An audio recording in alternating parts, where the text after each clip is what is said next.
جی تو میرے ناظرین کرام، باپ اسی ٹائم اپنی بیٹی کے اصرار پہ اس لڑکے کو اپنے گھر دعوت دینے کے لیے اس کے پیچھے چلا گیا، کیونکہ وہ جانتا تھا کہ رات جو ہے نا وہ اس لڑکے نے فلاں جگہ پہ مسجد ہے وہاں پہ قیام کرنا ہے۔ تو جناب اسی ٹائم چلا گیا، وہ مسجد میں گیا تو لڑکا وہیں پہ موجود تھا، وہیں پہ جا کے اصرار کیا اور اپنے گھر دعوت پہ اس لڑکے کو بلا لیا۔ خیر لڑکا رضامند ہو گیا اور اس آدمی کے ساتھ، اس بزرگ کے ساتھ اس کے گھر دعوت پہ چلا گیا۔ گھر پہ دعوت کا ماجرا کچھ یوں ہوا کہ لڑکی نے کچھ اہتمام کیا ہوا تھا، تو اپنی نوکرانی کے ہاتھ جو ہے نا اس نے کھانا بھجوایا اور ساتھ میں ایک پیغام بھی بھجوایا۔ اپنی نوکرانی سے بولا کہ اس کو جا کے کہنا چاند کی ہے 14 اور تارے بے شمار، تو جی بھر کے کھا لینا۔ تو ایسا ہی کیا، نوکرانی وہاں پہ گئی اور بالکل ایسا ہی بولا، چاند کی ہے 14 اور تارے بے شمار، جی بھر کے کھا لینا۔ تو اس پر جو ہے نا وہ اس لڑکے نے جواباً جو ہے نا اس کی مالکن کے لیے ایک جواب بھیجا کہ چاند کی ہے 7 اور تارا کوئی کوئی۔ خیر وہ نوکرانی نے ایسے ہی جا کے اپنی مالکن کو جواب دیا کہ چاند کی 7 ہے اور تارا کوئی کوئی، جس پر جو ہے نا وہ مالکن نے اس نوکرانی کو پیٹنا شروع کر دیا اور پوچھا باقی روٹیاں اور سالن کہاں ہیں؟ تو کہنے کا مطلب یہ ہے کہ چاند کی 14 روٹیاں جو ہیں نا وہ 14 ہیں اور تارے بے شمار، بوٹیاں بھی بے شمار ہیں، جی بھر کے کھا لینا۔ تو خیر وہاں سے جواب جو ہے وہ یہ آیا تھا چاند کی 7 ہے اور تارا کوئی کوئی، مطلب یہ کہ 7 روٹیاں ہیں اور بوٹیاں جو ہیں نا وہ کوئی کوئی ہیں۔ تو وہ جواب ملتے ہی مالکن کو پتہ چل گیا اور اس نے اس کو پیٹنا شروع کر دیا۔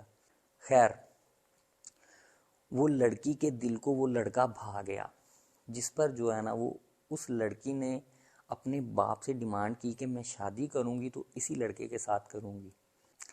اب ان کی دونوں کی جو ہے نا شادی والی بات چل پڑی، تو باپ تو سمجھ رہا تھا کہ یہ لڑکا بیکار ہے، پاگل سا لڑکا ہے، کہاں میری بیٹی کا دل آ گیا اس کے اوپر۔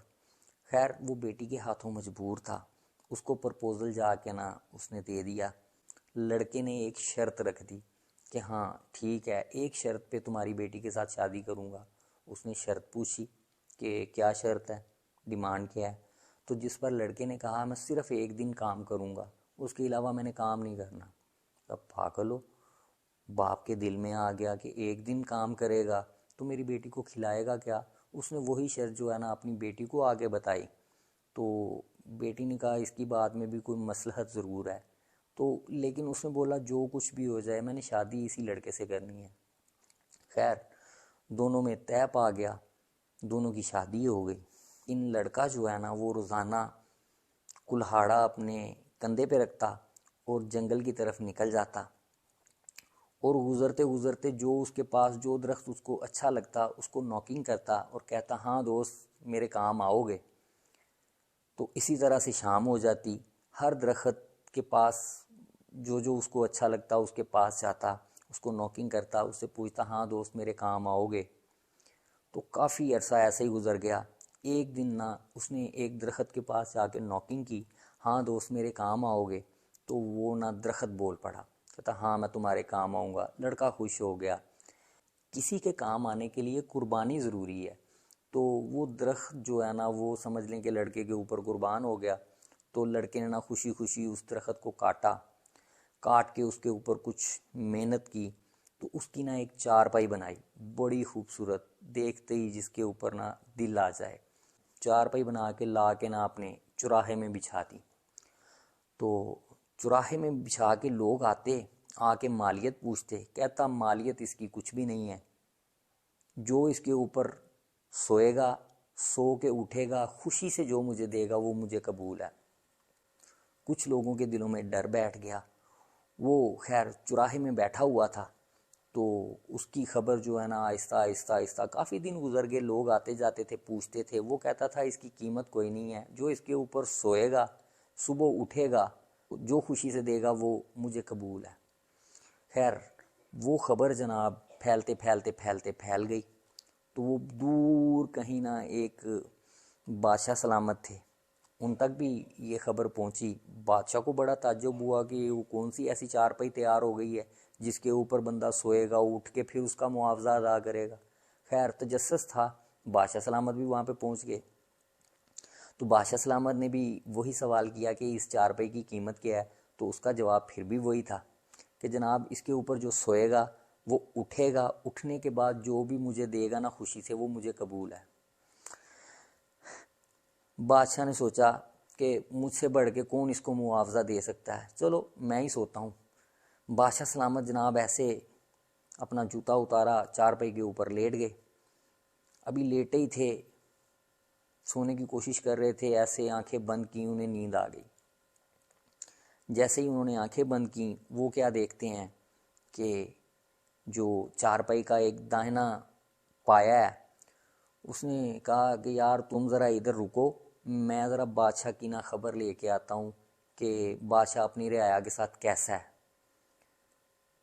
وہ جناب چلا گیا، تھوڑی دیر کے بعد واپس آیا۔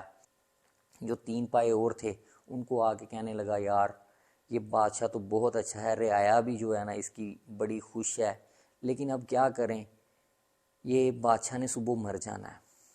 کہ وہ کیسے مر جانا ہے؟ کہ مرنا بس ایسے ہے کہ یار جو اس نے جوتا پہنا ہوا ہے نا اس کے اندر سانپ ہے، جب یہ اٹھے گا تو اس نے اپنا جوتا پہننا ہے، اس کو سانپ نے کاٹ لینا ہے اور اس نے مر جانا ہے۔ بادشاہ نے جب خواب میں یہ دیکھا نا تو بادشاہ ہڑبڑا گیا۔ ہڑبڑانے کے بعد اٹھ کھڑا ہوا، اٹھا ہے، وہ اس کے سپاہی تھے، ایک سپاہی کو بلایا، ادھر آؤ، یہ میرا جوتا جو ہے نا اس کو جھاڑو۔ وہ جناب انہوں نے جوتا جھاڑا تو جوتے میں واقعی سانپ تھا۔ بادشاہ بڑا خوش ہو گیا۔